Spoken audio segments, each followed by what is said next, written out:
I think in that whole paradigm shift where we see we're living in a really complex world, and that everything and everyone is complex.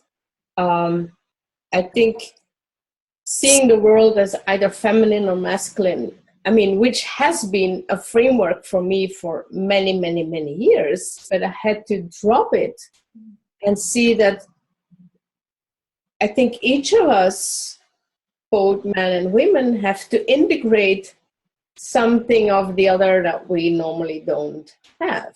And so the being specific and making the distinctions is for me what I see women lacking a lot. Like they have a sense of something like, yeah, but it doesn't feel good.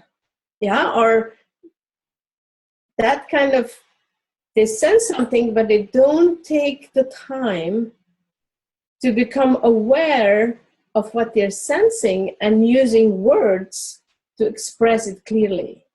Yeah. So I see that we all need to develop more of a synergy of the masculine and the feminine.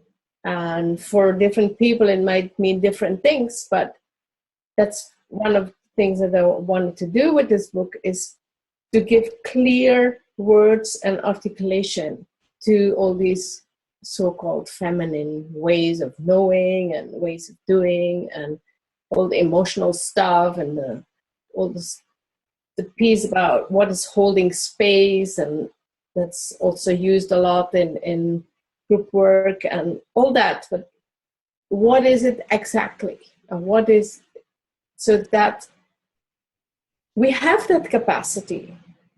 It's not that we don't have it, but there is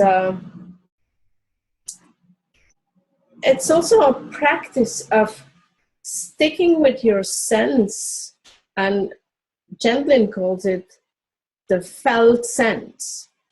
Like he gives the example of when a poet writes a poem, he or she uses a word and they know, like, this is not the right word yet. Yeah, it's similar word, but it's not. So where is that specific fine-tuned knowing? That's in our bodies. It's not in our mind space. It's somewhere we have this very specific sensing. He called it the felt sense.